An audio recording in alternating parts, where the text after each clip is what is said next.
Madhava Kunjabiyari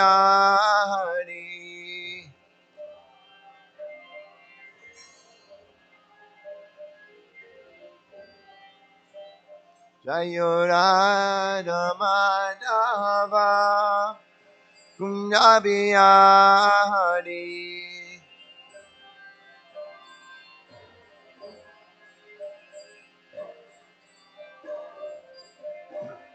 Gopi Janabalava Girivardhari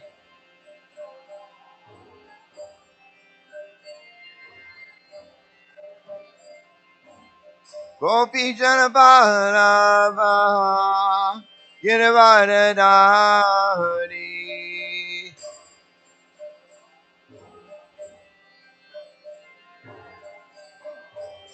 Yasodanandana Vrajajanaranjana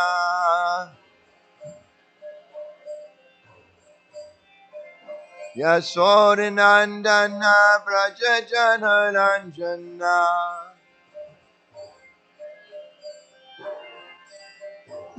Yamuna Chiravanachari Yamuna Chiravanachari Jaya Radha Madhava Kunjabiyari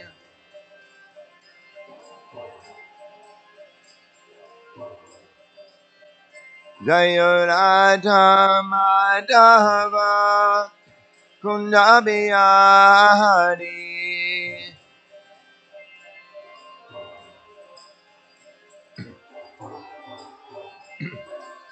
Gopi Janabalava Girivardhari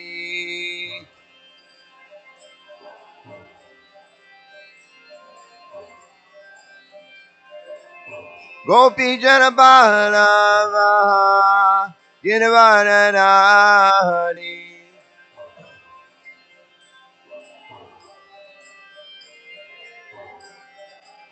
Yashodanandana Vrajajanaranjana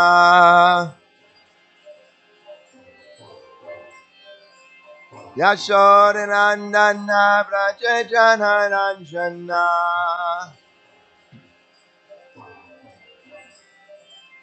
Yamuna Chiravanachari Yamuna Chiravanachari Jaya Radha Madhava Kunjabiyari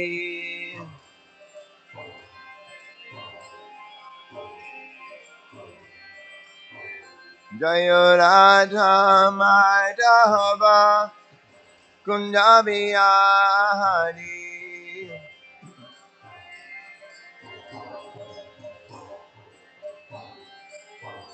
Jaya Radha Madhava Kunjabiyari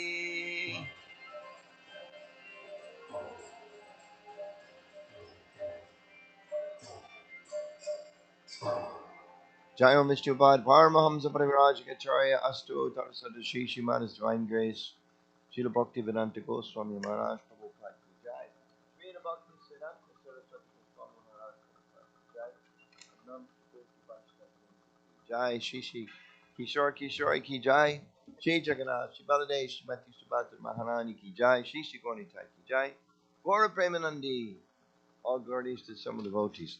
All glories to the sum of devotees. All glories to the sum of devotees. All glories, Shri Shri Guru and Garanga. Srila Prabhupada Ki Jai.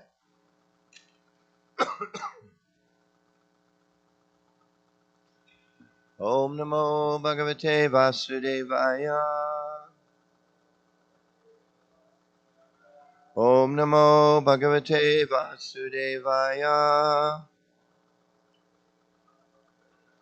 Om Namo Bhagavate Vasudevaya. So today we are continuing the reading of Canto 10, Chapter 78, The Killing of Dantavakra and Brahmaharshan. Text 5 is here? Yes. We're going to do 5 and 6, two short purports.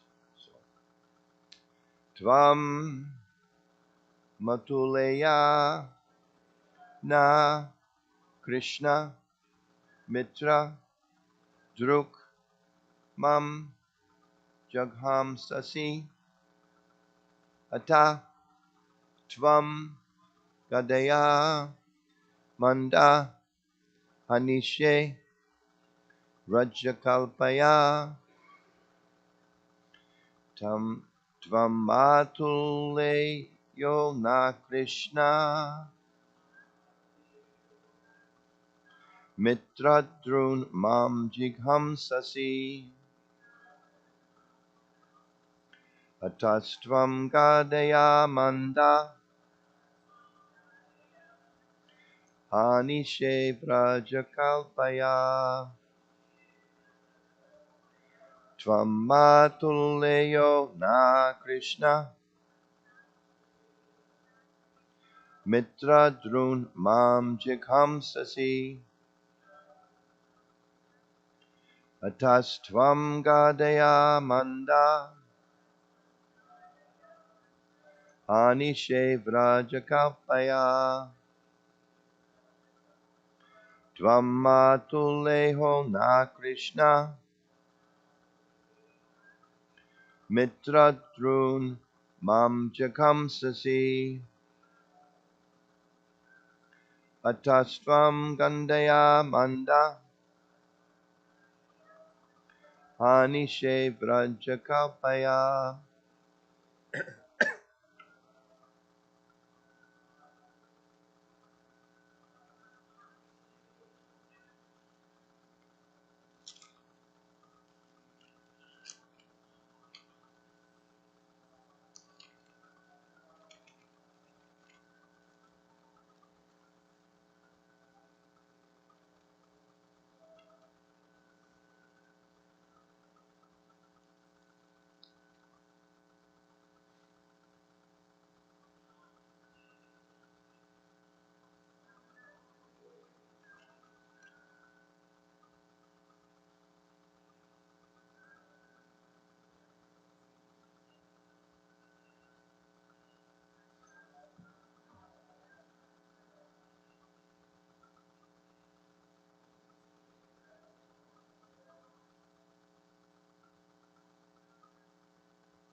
Tvam, you, Matoleya, maternal cousin, Na, our, Krishna, O Krishna, Mitra, to my friends, Druk, who have committed violence, Mam, me, Jigham Sasi, you wish to kill, Ata, therefore, Tvam, you, Gandaya, with my club, Manda, O fool, Arishe, I will kill, Rajakalpaya, like a thunderbolt.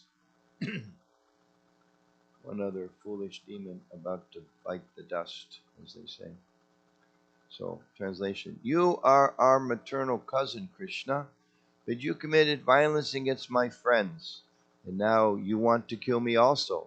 Therefore, fool, I will kill you with my thunderbolt club. Please repeat. You are our maternal cousin, Krishna, but you committed violence against my friends, and now you want to kill me also. Therefore, fool, I will kill you with my thunderbolt club. Purport by the disciples of His Divine Grace A.C. Bhaktivedanta Swami Srila Prabhupada. The Acharyas have given the following alternative grammatical division of the third line of this verse, Atastvam Gadaya Amanda, in which case Dantavakra says, My dear Lord Krishna, you are Amanda, not foolish, and therefore with your powerful club you will now send me back home, back to Godhead. That is the inner meaning of this verse. Text 6. Taryanriyam upaimi majna mitranam mitravatsalaha banturupam arim hatva vyadhim deha charamyata. Then, O unintelligent one, I, who am obliged to my friends, will have repaid my debt to them by killing you, my enemy disguised as a relative, who are like a disease within my body. These Kshatriyas, they're pretty poetic before they go into battle. They always have these really kind of, definitely a certain rasa, this poetic language. Purport. According to the Acharyas, again, the word agya indicates that in comparison to Lord Krishna, no one is more intelligent. So he's saying fool, but the Acharyas is saying no one is more intelligent than Krishna. Further, the word Bantu Rupam indicates that Lord Krishna is actually everyone's true friend. And Vyadhim indicates that Lord Krishna is the Supersoul, the object of meditation within the heart, who takes away our mental distress. Furthermore, the Acharyas translate the word Hatva as Gyatva. In other words, by knowing Krishna properly, one can actually liberate all of one's friends. Om Gyanatamiya Shajana Anjana Shalakaya Chakshu Minitam Yena Tasmai Shri Gurve Namaha Shri Chaitanya Manobishtam Stapitam Yena Bhutale Swayam Rupa Kadamayam Didati Swapadantikam Jai Shri Krishna Chaitanya Prabhu Nityananda Shri Advaita Gadadhar Shivasadi Gaura Bhaktivedanta Hare Krishna Krishna Krishna Hare Hare Hare Rama Rama Rama Hare Hare.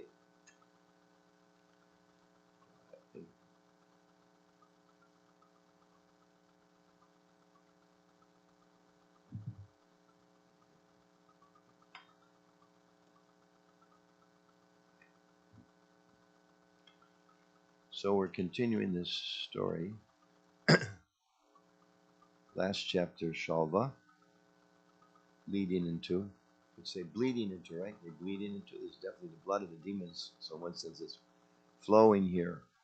So we heard about the demise of Shalva. So now Dantavakra is about to be liberated by the Lord. So both these personalities, and of course many others in these Leelas of Krishna, they cause so much trouble to others. And eventually, directly as we're reading here, challenging Krishna. So this Dantavakra is directly challenging Krishna. And Krishna is killing him, which, as I mentioned the other day in class, is one of the three purposes that Krishna says when he comes into this world. We believe God comes into this world. There's different ideas on that. Sometimes, like our Christian friends, they have an understanding that God comes as Jesus. They accept there's a Father. They don't know much about the Father, but they accept there's a Father. Somewhere, somehow, there's a Father. He's the Son. Sometimes they also say the Son is not different from the Father, but they don't have so much of an understanding of that. So we understand, the Son comes. Krishna sends his many sons.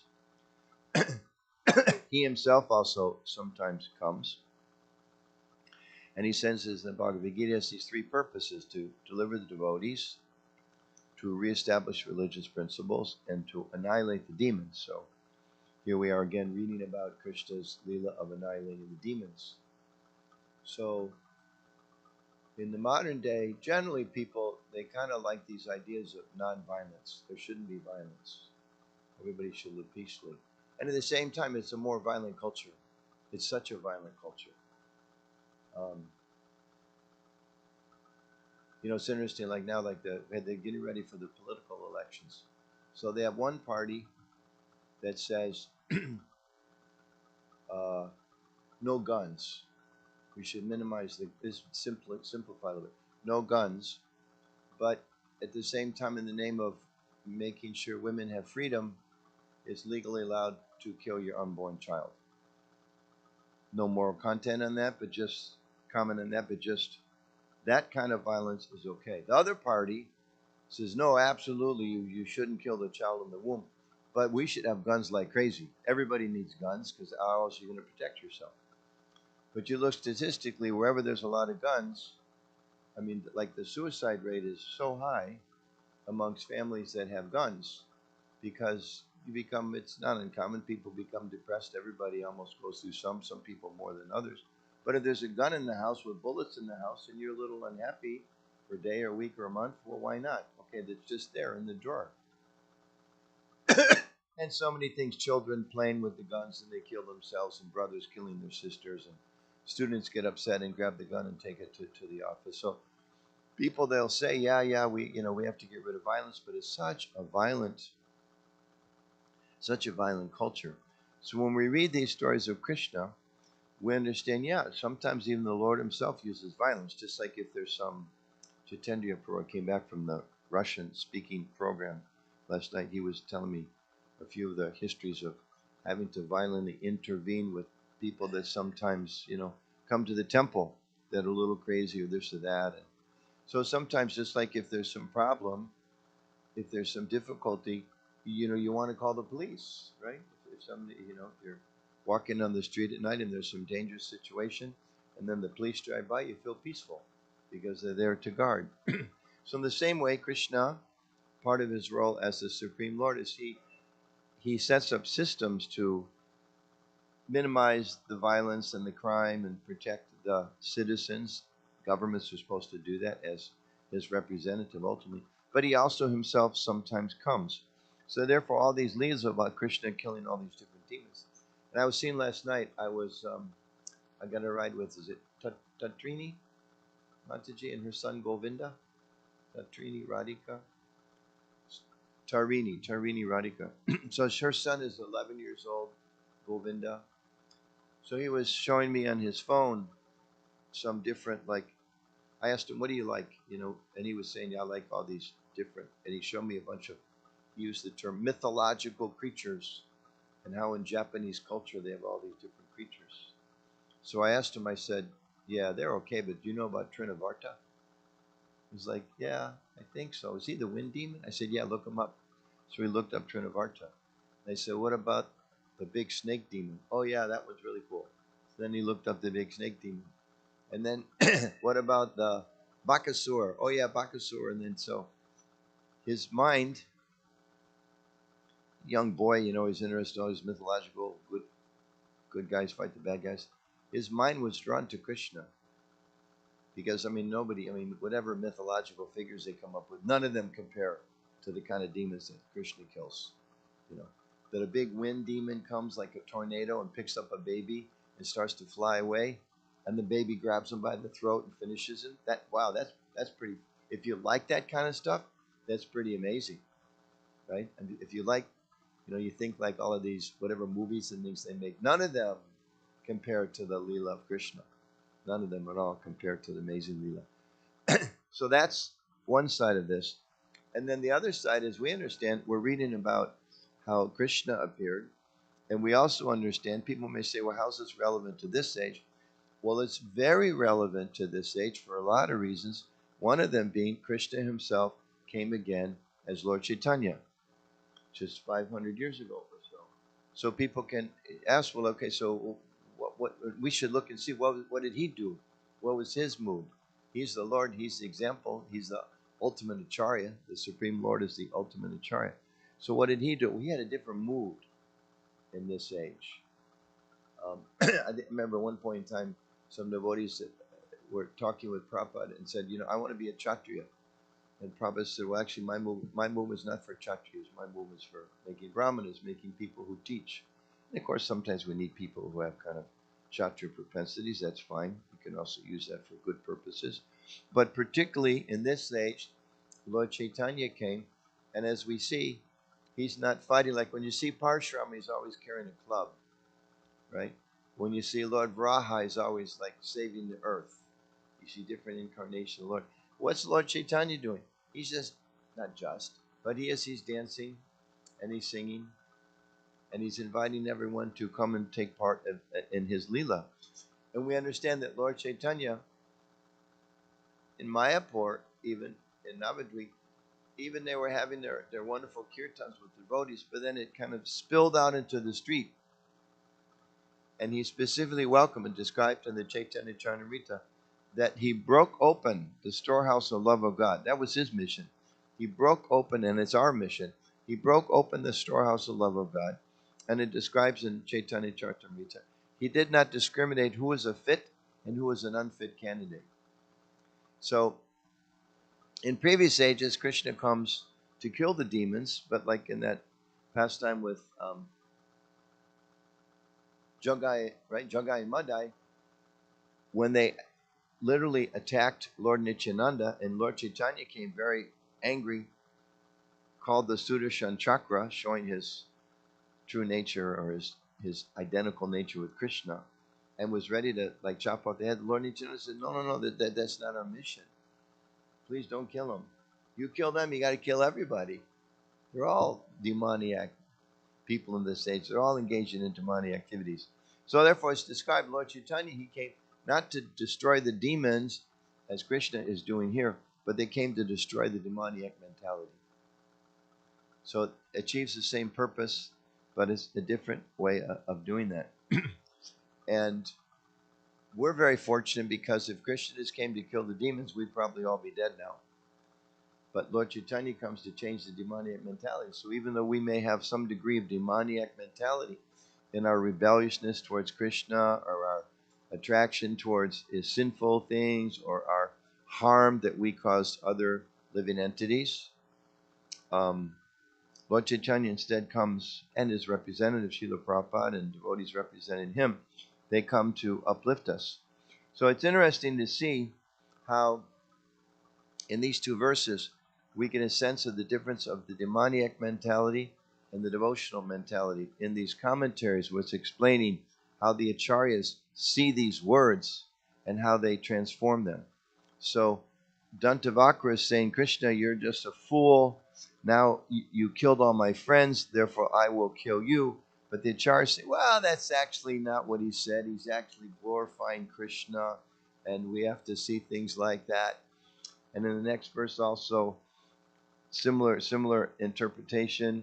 He's saying, oh, intelligent one, you're like a disease within the body. You know, he's saying all these fighting words. But the Acharya's like, well, actually, that's really not what he said. He's glorifying Krishna as being the most intelligent, and actually he's the protector of his friends. So in a similar way, we see this is the nature, not just of Lord Chaitanya, but also the nature of the Lord. Like we have the example, other demons that he killed. When Putana came, I mean, if you think about it, imagine there was some woman who even take away some of her mystic powers, but she just goes from place to place, covering herself very well, so people don't, disguising herself, people don't know, and she puts poison on her body, and then she nurses children, and soon afterwards they die. And no one can figure out, wow, that. And then she goes to another place. And, some beautiful child, on the law, the ladies are thinking, oh, this is so nice. And, I guess in those days, even they had wet nurses even in American culture, and maybe they still do some places. So it wasn't so uncommon that another lady would nurse someone's child. So she murders that child.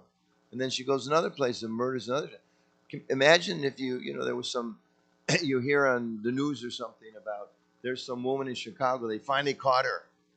She killed 22 babies somehow or other. Nobody knows what she did. 22 children she killed. But finally, we would all be like, wow, they finally caught her. Good thing they caught her. This is horrible. How horrible this is. So Krishna arranged it. Putana comes and tries to kill him. She's killing so many. So she tries to kill him. And then what's the Lord's mentality? He's God. He can think whatever he wants to, isn't it? If he wants to say, like, again, some religious traditions, they have this idea, okay, you're bad, you go to hell forever. I was at a church in Barcelona, Spain recently. I took a picture, like a bas relief, and God was there, maybe Jesus was there, maybe Mother Mary, somebody was there, like looking down. And there are all these people in this literally lake of fire, like reaching up, like, please. And of course, they were finished because they blew their one chance. But Krishna, we understand, God, the Supreme Personality of God, he's so kind that even Putin came to try to kill him. And just like these are charged, you think, well, they said he's a fool, but actually what they really meant is he's the most intelligent. So Putin comes to kill him, and we understand from the charge, Krishna's thinking, oh, she's my mother. She said how she offered her breast milk to try to nurture me. Well, actually, Krishna, she tried to kill you. No, no, no. She's my mother. She offered herself to me. And we understand, the same way it's described that when we chant Krishna's name, even if we don't do so purely, we want to get to that offensive state to awaken our love for Krishna. But even if we don't do so purely, there's still benefit there. One of my favorite quotes, maybe you've heard me quote it before, is where Prabhupada said in one of his many lectures, if you just chant Hare Krishna sincerely, then everything will come. And then he paused and he said, what sincerely? If you just chant Hare Krishna, sincerity will come. So really, especially by the mercy of Lord Chaitanya, and has even expanded even bigger, the mercy of Srila Prabhupada, the door for devotion is like wide open. Lord Chaitanya went out on the streets, and Prabhupada came and translated so many books and told his youngish, not so mature devotees, yeah, just to go out and distribute the books. And when they learned how to do so, he said, great, now double it.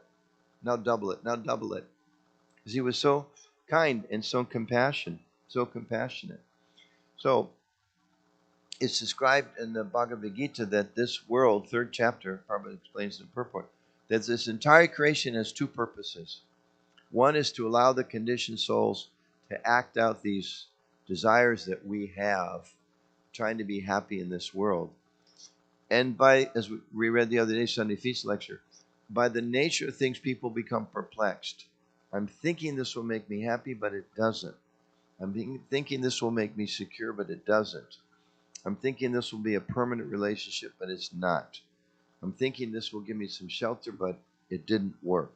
So through that experience, gradually, the second purpose, people learn to perform sacrifices, which means learning how to give of yourself for a higher purpose, ultimately to realize sacrifice of loving Krishna. So these are really describe the two purposes of this world. And within the practice of devotional service, in one sense, there's also two purposes. One is to deliver ourselves and to deliver others. And of course, to please Krishna. Because we know, well, what does Krishna want? Just like Kishore, they're standing here so beautifully, allowing the devotees to decorate them so wonderfully every day. The deity worship here is so beautiful. Devotees are coming every day and they're making fresh flower garlands. And I looked in the Vijay room, so much thought goes into making the muhuts, the crowns, and all the different outfits. So much planning. Oh, we need a different color this time. All of that to please Krishna, of course. But why is Krishna even here? Why is he standing in the middle of Roger City and near Lunt Avenue and whatever, Clark Street and all that? Why is he here? So people can come and see him and get purified and gradually waken their devotion to him. Otherwise, the worship standing here is gorgeous. And at the same time, I mean, compared to what Lakshmi offers Krishna and even what Yashoda offers, I'm sure the pujaris here are very devoted, but it's probably not the same level of devotion as Mother Yashoda every day when she's dressing him, but they're doing their best. And certainly it's very opulent worship, but it's not as opulent as what Lakshmi Devi is offering the Lord every single day. So why is he here? To allow the devotees to serve him through the intimate service of cooking and dressing and cleaning and singing for him and all of those things. And to open the door so that people can come. Just like that wonderful story in Africa where the devotees first went there, I believe it was Brahmananda, and I'm not sure who else was with him. And they were having some success with people who had moved from India, or their parents, grandparents had come from India to Africa.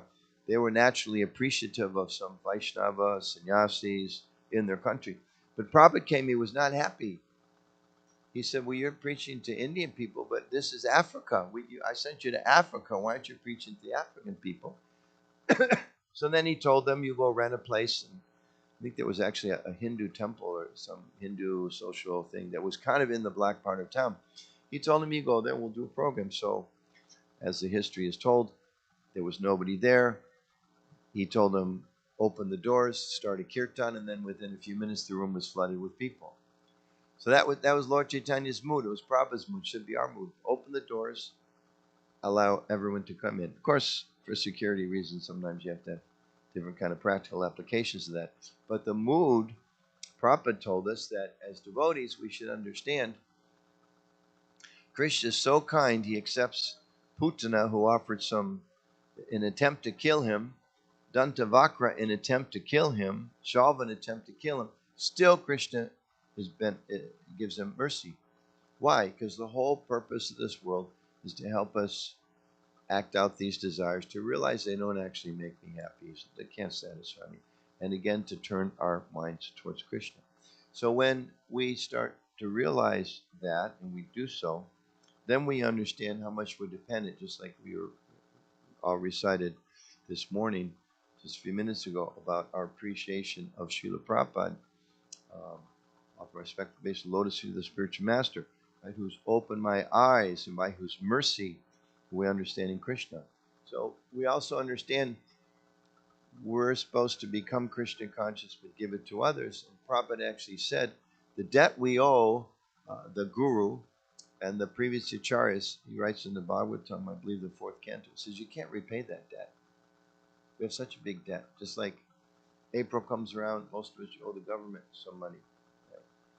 Or I was recently in New York, and I was supposed to be downstairs at 9, and I got there at 9:13 because I checked my watch. And unfortunately, the parking officer got there at 9. No, I get there at 9:15, and she or he got there at 9:13, 2 minutes before me, and consequently, I had to sacrifice $65 to the city of New York. So I had to make that sacrifice. I had a debt. I had to repay my debt to New York City. We repay debts to the government. Sometimes you have to, you have friends. You try to repay your debt to your friends. We repay our debt to our parents when they're elderly. We try to assist them whatever we can. But Prabhupada said the debt that we have to the Guru, we can never repay. It's too great. The gift of Krishna consciousness is too great. But he said, still, we should try to repay that debt. He said, how do we do that? He said, by preaching vigorously. And I looked up the term this morning. Vigorously means energetically or forcefully. With force, with some energy, we should try to share Krishna consciousness with others. And of course, sometimes we can misunderstand. Well, forcefully, like, you kind of grab somebody and shake them. You force them. Yeah, you have to eat prasadam, or you have to chant Hare Krishna, or you have to come to the temple. But not like that, because again, we have the example of Krishna with Arjuna in the Bhagavad Gita. He spoke the whole Bhagavad Gita, and several times he said, this is my opinion, this is what I suggest, this is what's best for you. And then at the end, he said, okay, now what are you going to do? Your choice. And Prabhupada explains in one of the purports at the end of the 18th chapter, Krishna was prepared to recite the whole Bhagavad Gita. Just like Krishna is prepared to consider Putana his mother. Krishna, we see through the acharyas, the Lord sees the same way. Okay, you call me a fool, but actually you're glorifying me as the most intelligent. This is the nature of the Supreme Lord. We have a very different concept of God than other traditions. Some traditions, you drive down, I travel a lot. A lot of times you see these big billboards, and they kind of often have messages like, repent before it's too late, or else you're going to suffer forever. And I was thinking that's so much different from our message. We understand, okay, there's karma, there's suffering. Really, stop these things that are going to cause so much pain in the future. But our real message is that Krishna is the all-attractive Supreme Personality of Godhead. He's your best friend. He's in your heart. He's been with you for perhaps millions of lifetimes. Turn to him and you'll be happy. That's really the essence of our message. And the essence of the Lord coming to this world is Lord Chaitanya saying, okay, whatever nonsense you've done, even Jagai Madai, you attack Lord Nityananda, attacked him. And even it's described, meaning blood, somehow by the Lord's Leela. Hit him over the head so hard. Okay, but if you surrender, I forgive you. That's okay. You join my team. You come back and be a devotee again. We'll never talk about it again. And when you think about it, even as devotees individually, I mean, probably most of us, maybe not all of us, so many things we've done in the past, just in this lifetime. You know, it's embarrassing if you had to like go to Nishtagosti or Sunday feast, everybody list all the things you've done. Tell everybody all the things you've done. Ooh, I'm okay to tell a few things. I'm not going to tell a lot. It's like too embarrassing. It's horrible. And Krishna knows all those things better than we do.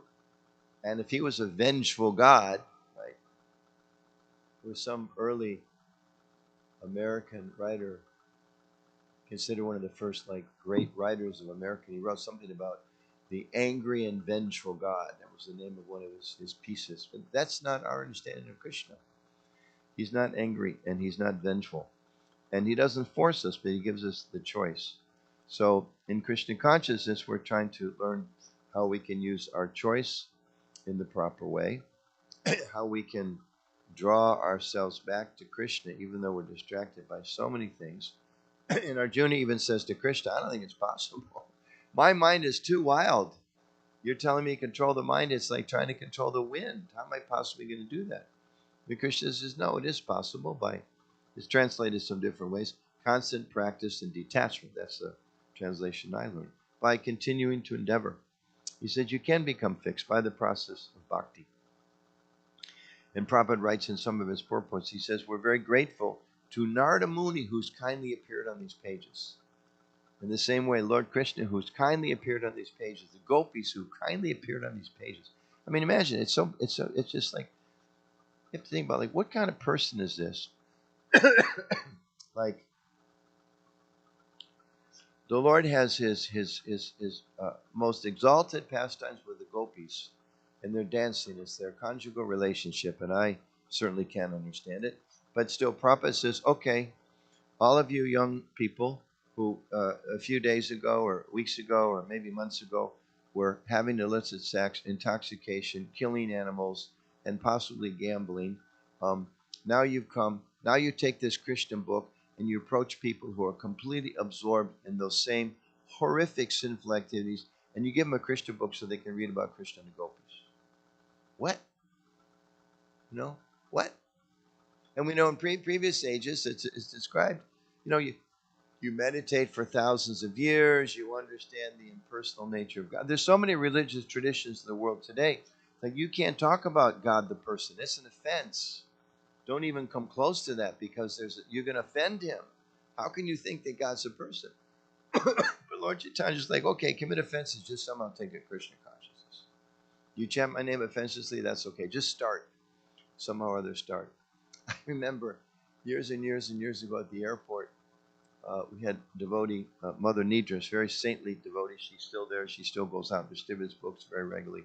But I remember she'd made friends with some of the people, the guys, the luggage guys, the check-in guys on the curb. And I remember one day she bought them some prasadam, and she was so transcendental. She would bring prasad that wasn't necessarily so attractive to the external eye, but she was so pure-hearted they would accept it from her. So I remember one time she gave this one guy who was kind of nice to us at the airport. She gave him a dry chapati with a tulsi leaf on it. So I remember just seeing this guy was just, you know, walking by, wasn't standing there talking. But I saw this guy. There was a tulsi leaf. So he took the tulsi leaf in his teeth, thinking it was some kind of stick or something that fell on this food, spit it on the sidewalk, and then ate the chapati. You know, I was thinking if I did that, I'd like, you know, what kind of reaction would I get? But Krishna is so kind. I mean, tulsi is so dear. He won't accept an offering without a tulsi leaf. And here's this person who is so offensive, spits the tulsi leaf out. Like, that's okay. Just eat the chapati. You don't just somehow or other make a little bit of answer. Somehow or other eat a little prasadam. Somehow or other connect with Krishna, make some answers. So Narada Muni is appearing in the books. Krishna is appearing in the books. The gopis are appearing in the books. Mother Yashoda is appearing. You know, I mean, her relationship with Krishna and how she tied Krishna up. That's a very intimate thing. So in one sense, you might think, well, she's Krishna's mother. We understand God doesn't have any mothers, but he has a mother. He accepts her as his mother. How intimate and personal and deep and profound is that relationship? But people all around the world are singing songs about that with all kinds of levels of understanding or misunderstanding. So it's the nature of Krishna. He gives himself so freely. So it describes, last night I read from the 10th chapter of Bhagavad Gita, a beautiful verse. Krishna says, when one is convinced of this opulence and mystic power of mind, one engages in unalloyed devotional service. Of this, there's no doubt. So our process is to practice bhakti, to gradually become more and more attracted to Krishna, more and more realizing this material world is it's insufficient, it's not such a nice place, and grow in our appreciation for Krishna and Lord Chaitanya and Kishore Kishori and the devotees and the chanting and prasadam and the whole process of bhakti. Gradually, the more and more we're in contact, our hearts become cleansed and we realize how fortunate we are. So just gradually, as Prabhupada says, grow in our appreciation for Krishna and Krishna consciousness. And sometimes we struggle. We all struggle at different times. Sometimes, I can have like 9 o'clock's great, 10 o'clock's a struggle, 11 o'clock's okay, 12 o'clock's terrible. So even during the day, the mind goes up and down in different moods. You, for me, I have to do so much office work, and you open one email, it's like, wow, thank you so much for doing blah blah blah, and then you open the next email, it's like, you are such a rascal. How dare you do this and this and this, and may the sky fall on your head. And then you open the next, it's like up and down and up and down and up and down. It's nature of the world. One day you feel pretty good, and the next day you don't know. You have a stomach ache, and one day your appetite's good, and the next day you don't. And the next day we come to the temple, we just look at the deities, we just have some real insight how beautiful Krishna is, beautiful Kishore Kishore is. And the next day your senses, you're just so dull, you kind of half sleep through the whole thing. But that's because of our material conditioning. As we go on in Krishna consciousness, gradually, we become more purified, become more steady, and we experience complete success. And as Prabhupada says in this, I believe, 6th chapter of Bhagavad Gita, success is guaranteed for the rigid practitioner. Just means we don't give up. Just don't give up. Keep serving Krishna, and gradually our original nature manifests. So Krishna is so kind. He comes and he attracts little 11-year-old Govinda with his pastimes of killing the demons. And you go to the grocery store, and they have shelves lined with all those romance novels. They have, like, I don't know any of them, but famous authors who've written 20, 30 stories about these passionate relationships, and so many more women than men are like drawn to this intense. It's like, well, okay, that's nice, but it's a perverted reflection. Is hear about Krishna and the gopis, Krishna and Radha. Govinda wants to hear about the demons. They want to read the romance novels. Somebody else, like, remember going to the airport, it's like he stops a military guy. Yeah, this is about a big war. He's like, oh, really, a war? That's cool. Yeah, well, this generally had to fight with his own family, right? It's like, okay, that's exciting. And all the challenges he went through and how he had to focus his mind to be able to. So Krishna is all attractive. We just have to become more and more aware of his unlimited qualities and share that with others. So those are a few thoughts on today's verse.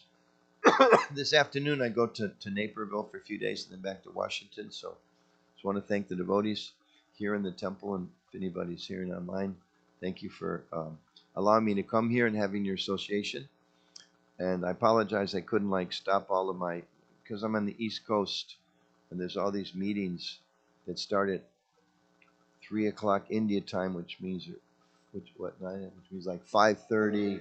So one meeting yesterday was at 4:30, some are at 5:30.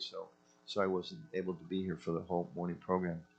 And then Chitendriya was very kind to me last night because I would have been locked out at the temple about 11:30 when I came back from the Russian-speaking program. So my challenge this morning was a pretty late night.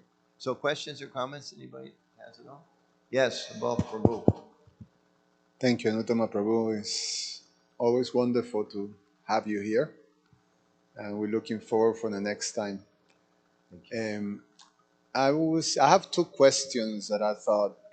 One is, we know Shishupal and Nantabhakra are the last of the appearance of Jai and Vijay, and I wonder because in their previous incarnations as Hiranyakashipu, Hiranyaksha, Ravana, and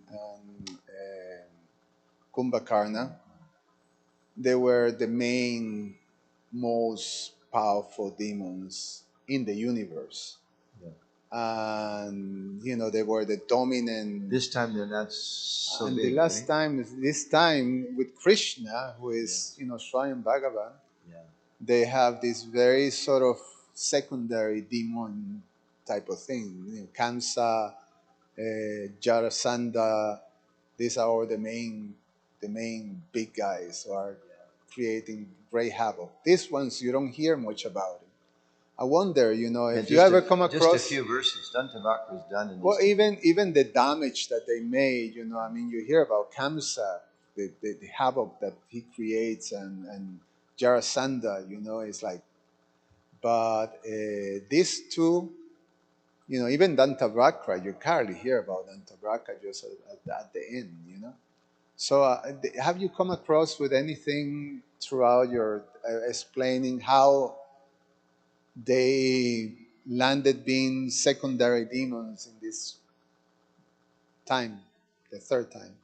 I have not, but it's probably explained somewhere in the Shastra. But it reminds me, I was in Kansas City recently, and the sannyasi that's there, Danavir Maharaj, his health is not so good. He has some debilitating disease, but he's translated. Anybody know that one of the Puranas, Yeah. volumes? And when I was there last year sometime, and I wasn't aware of all the work that he'd done, and somehow I opened one of the volumes, or he was talking about it, and explained how something I hadn't heard before, because I'd often wondered a similar question: how is it that Kamsa, he's basically just a human king, right? He's powerful, but he's a human, and he has all these mystical demons. He just keeps sending them to their death one after another. You think they've got to realize, well, hey, Putana was pretty powerful, and Krishna's a baby, and he took care of him. And Bakasur, and all these again and again and again. And like at some point, you'd think like they'd be like, "Come, so I'm not going to go do that. What are you crazy? Forget it. This is this. Whoever this is, they're really powerful, and they've killed too many people. And I'm. So it's to explain it in this little section I read. Kamsa somehow was so powerful, and I didn't read what led up to his being so powerful. He challenged all of those demons to a fight, probably one on one. And he said, if you defeat me, I become your slave, your servant. But if I defeat you, you have to become my slave or my servant. And he defeated them all. So somehow or other, he had this strength. He defeated them all in combat, and they had to now become his servant. So he ordered them, you go one after another after another. So that was not directly answering your question. But as an example, I'd always have that thought in my mind is doubt or whatever. Why? How? But it was in the Shastras, other place that we haven't read, most of us, that explain. So probably the same thing is there. I don't want to speculate on why that happened, but yeah, it's a good point. Yeah, I never heard Because something the like previous that. two verses, they were like the biggest, worst, horrible demons in the universe. And here they're kind of insignificant.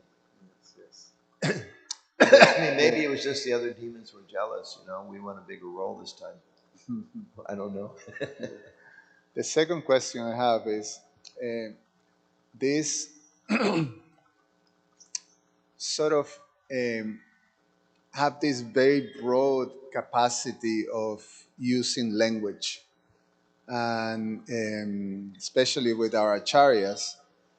And the principle that you have language is something that originally, I mean, Krishna say of the alphabet, I'm the letter A.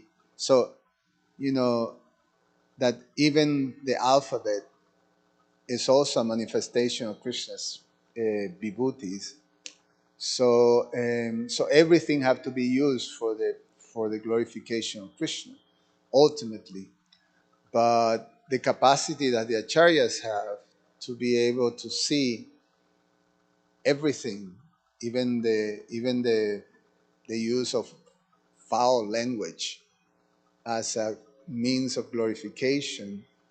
And in one sense, I was just thinking, the ability of using language and using anything in language to actually elevate rather than to degrade. And is quite a feat, it's quite an ability. And I think, in one sense, Vaishnavas are supposed to um, cultivate or develop that ability.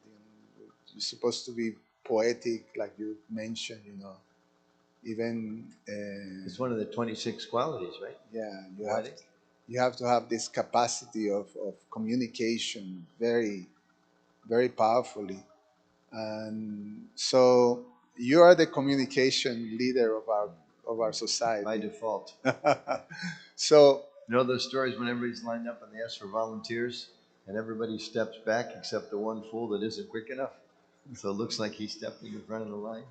Like yeah, that. I know you do these courses of communication, and which you know is a very important skill for devotees to understand and to master. Uh, in this term of using language to actually negotiate, to use it even diplomatically, especially in, as you mentioned, these very divisive, violent, times, to communicate these things to people that are so surcharged with uh, um, extremes ideas and all these conceptions that are so violent. What would you recommend? What are the things, especially, you're in Washington, is the cradle of all these divisions. And like you mentioned, Democrats, they have these ideas, but all these conflicting ideas. The Republicans, they have all these conflicting ideas, and you have to communicate, the transcendental, proper, say, this subject matter of nonviolence. you know what have you in your experience with doing this, the use of language, the use of their own language, their own ways of communicating, sometimes that is divisive, how you can use that to make it unifying, or which is such a big theme right now in this country, this political time. Well, just so there's a couple things like this in there's a communications course and a few things that it talks about. First, that we should train ourselves to learn to understand and respond to and communicate on the basis of the other person's needs, interests, and concerns.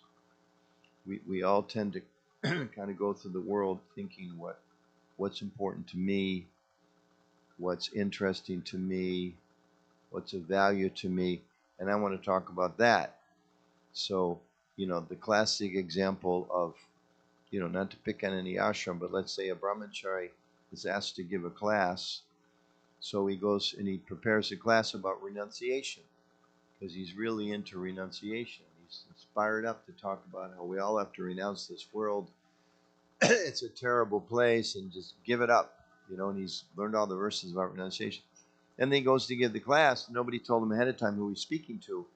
And it's a class of young mothers with, preschool kids. And he's going to talk about renunciation, you know. And here she is like all of them, 20 or so, sacrificing every minute of the day. They can't go to sleep at night because their baby's teething. They can't do this because their baby needs that. Like yesterday, I went to Leela Manjari's home and her husband for lunch. So, what's her sister's name? Yeah. So she's outside in the car because her son can only take a nap in the car. Some other he's got this thing. When he gets in the car seat, he falls asleep. Otherwise, he just runs around. He's just like a hyperactive, energetic little boy. But if they put him in the car, then he falls asleep. So she has to like get in the car every day with her son and drive around the block a few times until he falls asleep, and then stay with him in the car so he can take his nap. I'm thinking like, that's like, wow, what a sacrifice. I mean, did my mom do that kind of stuff for me? Probably, maybe not exactly like that. But so for like Brahmachari or whatever, sannyasi, grahastha, anybody, another woman to talk about renounce, renounce, renounce, that's not the message they need to hear. It's not going to penetrate. It's not going to go. It's not going to go in their ears. Even like we had the example, like with Prahlad and his mother, Narada Muni's talking to them both when she's pregnant, transcendental knowledge. The child in the womb can hear, but she can't hear because she's in anxiety because her husband's away and she's feeling in a dangerous situation. Narada certainly wasn't a threat to her, but she's so disturbed she can't hear. So you try to talk about renunciation to young mothers with 2 and 3 and 4-year-old kids. They can't hear that, but they can hear about Krishna's all attractive, Krishna's pastimes with Yashoda, etc. They're generally open for those kind of things. So that's the big rule, is to try to first understand the needs and concerns of the audience. Like if we give a class someplace, we should always ask, who are they? What kind of demographic are they? Are they young men?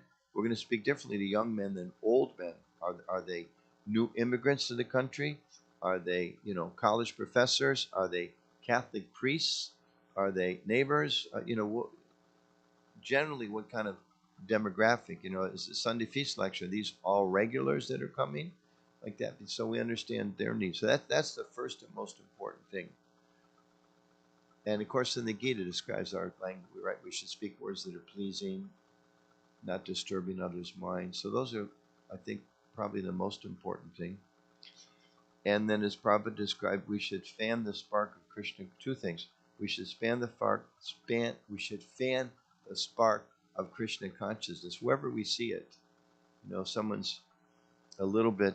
I had this experience when I visited Denver a few years ago for a conference. Maybe I told the story, but it's like such a really nice one. And at the Sunday feast, there was this one young woman, 20s, something like that, just dancing, like just so into the kirtan. You could tell, wow, she's really got a taste. So I happened to sit next to her during the prasadam time, and I was talking to her a little bit about the kirtan, and she was saying how much she loves the kirtan and so enthusiastic. And I just naturally said, well, yeah, that's because, Krishna's name is not different from Krishna, so you're experiencing God. And she said, I don't believe in God. I was shocked. It's because, she told me she's been coming for months. She comes every Sunday. She loves it. And she stays for the lectures. Not like she runs outside. But she said, I don't believe in God. It's like, okay, that didn't work. What? Let's try something else. So I could have sat there and tried to convince her, no, there is a God. He's your friend. You should surrender to him. He's in control. You're going to have bad karma if you keep committing offenses. If you chant his name without knowing he's a person, you're going to get it. That would not have been good for her. Maybe for my ego, I could have, shown what a forceful, vigorous preacher I am. Probably right, preach vigorously. Complete misapplication. So we have to really be sensitive, as Prabhupada said, time, place, and circumstance. And one last thing I've seen, because I have to meet a lot of people in different capacities. Many of us do, all of us do, to one extent or the other. And there's a little rule of thumb, which is try to show genuine interest in the other person. Sometimes we have a tendency to think, well, okay, I'm supposed to preach to somebody, but if you have a conversation with someone, the question is raised, who's in control of the conversation? The person who's speaking or the person who's listening? Who's in control? It's the person who's listening. Because I can babble on all day long, but if your ears are closed, there's no communication. So the listener, just like if you have a radio station, I can have the most powerful radio station in Chicago, but those people have to turn their dial or adjust their machine or whatever these days to that station, or else I can be, I don't know, megahertz, however they measure radios. I can be the most powerful station in the United States. Doesn't mean there's a single person listening to me unless somehow I've connected with them and they've made the choice to listen. So to always keep that in mind, you know. So, and in that sense, to try to have some genuine interest in others. Like I go to all these things and I bump into people and I always say, like, what do you do? And, I meet, as like brain surgeon. Wow, I don't know much about brain surgery. How do you do that anyway? It's kind of fascinating because then you connect, well, how much knowledge they have. And you can always somehow connect it to Krishna. What do you do? I drive taxis. Really, how do you remember all those things? Pre-GPS days, right? How are you getting by? How are you feeding the family? And they'll always say, well, it's a struggle.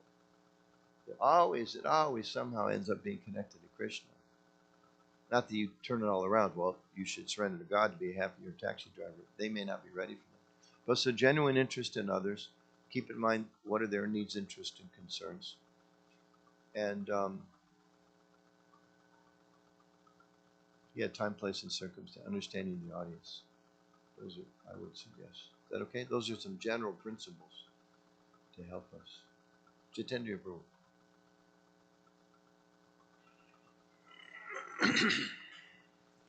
I was remembering that Prabhupada said, I believe, prasadam for the masses, philosophies for the classes. And then he would say sometimes some people's ignorance is so profound they can't be moved.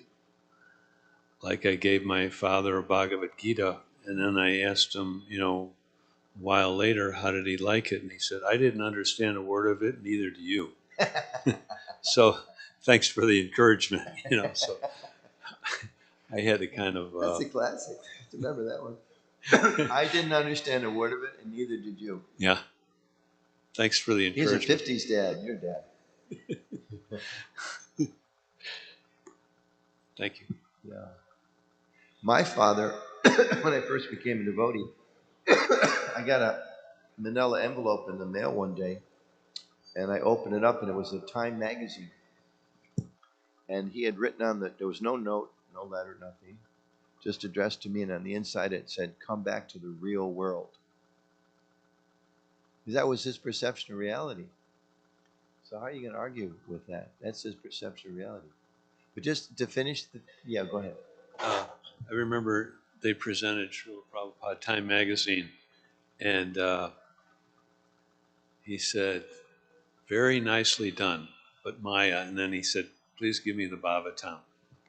So, he saw it for what it was. And he also said, make Back to God in magazine more popular than Time. Yeah. Of course, these days, because of electronic stuff, Time magazine's really struggling. They used to be weekly, now they're by whatever the term is, twice a month, every other week. Yeah. So Back to God, Newsweek's gone, I think. Yeah. So Back to God in May one day, as Prabhupada asked.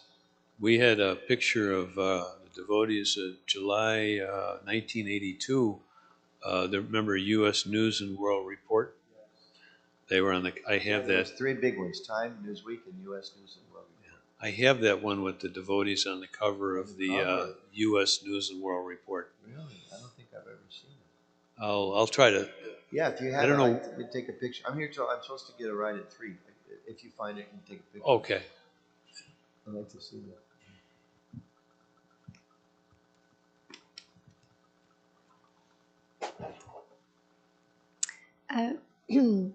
It was interesting hearing the thoughts on communication in your response to Subal.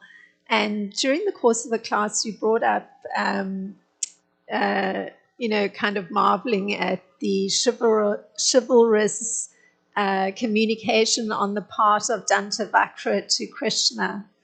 That it's just generalizing that's how Kshatriyas generally communicate prior to a battle. So I guess the query is Krishna hears the chivalrous statements on the part of the various demons, Dantavakra. He heard it with Shalva, he heard it with Shishupal, but he does not respond verbally. Even though he's in the role of a Kshatriya, he just comes to a certain point, and all you read is he now decides to stop it, I suppose. And then you hear of the super sharp chakra decapitating a particular demon. So the query is, it's interesting he chooses not to respond verbally. I don't know if he does with every demon, because I'm thinking of other incarnations, like as Ram. He and Ravana go at it verbally ahead of time.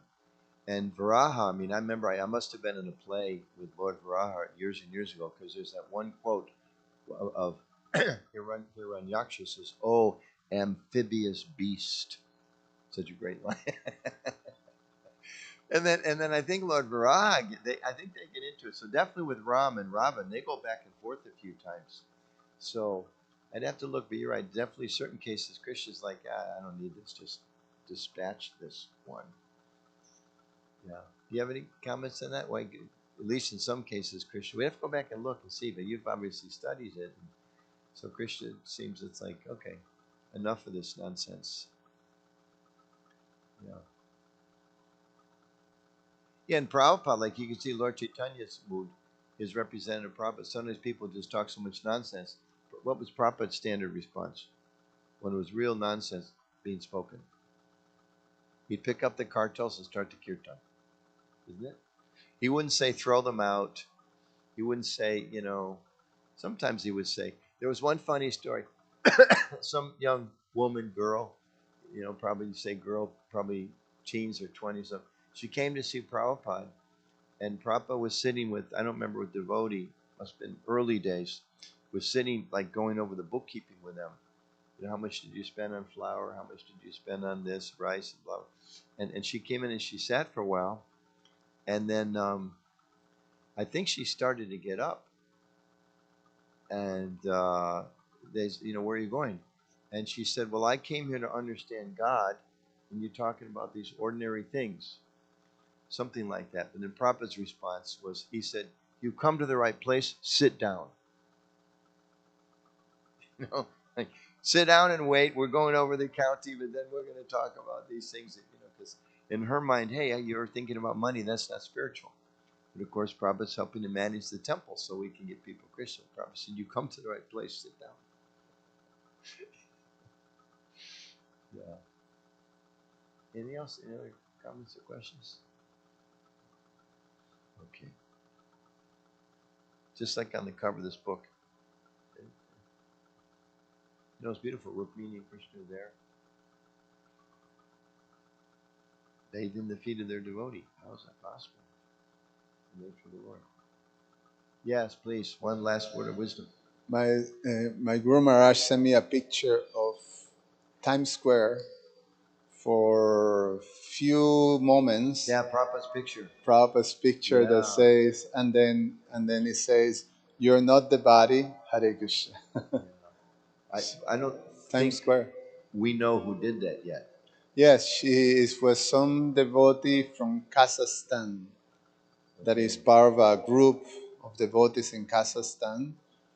They pay $45 for a couple of seconds or few seconds just to have that image there.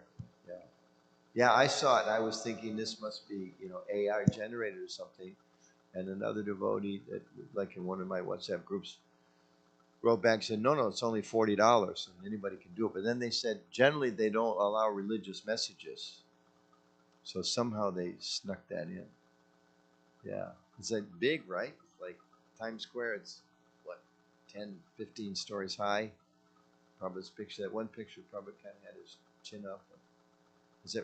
Have you seen it? You have to show it there. Is it somebody, I guess some devotees from Kazakhstan, in Times Square, they have those moving signs. So somebody got a big picture of Prabhupada saying, "You're not that body, Hare Krishna," on this time. So somebody, they must have been there. Obviously, they knew it was going to come at a certain time, and they snapped the picture. So it's kind of going viral around the world.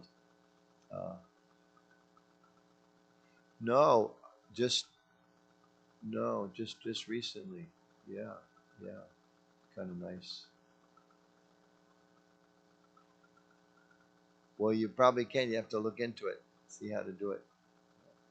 Okay, Srila Prabhupada Ki Jai. Shri Krishna Bhagavan Ki Jai.